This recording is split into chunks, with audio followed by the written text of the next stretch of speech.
Friends, hello everyone. Welcome to this channel.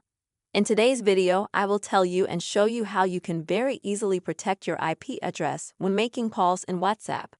Please, friends, put your likes, write your comments at the end of the video, and also subscribe to our channel.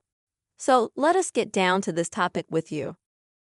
Open the WhatsApp app on your device, and then at the bottom, go to Settings, then go to Privacy.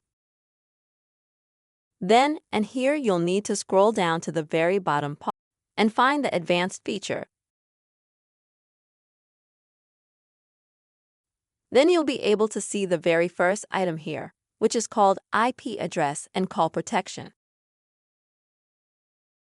And if you are worried that through calls can track, for example, your location or your information, your IP address, then of course, you need to activate this function by clicking on the button. And now you don't have to worry because your IP address will be protected in WhatsApp. Friends, this is the simple way you can protect your IP address while calling in WhatsApp. I really hope this video has helped you. Please subscribe to our channel, put likes, write your comments, and see you soon.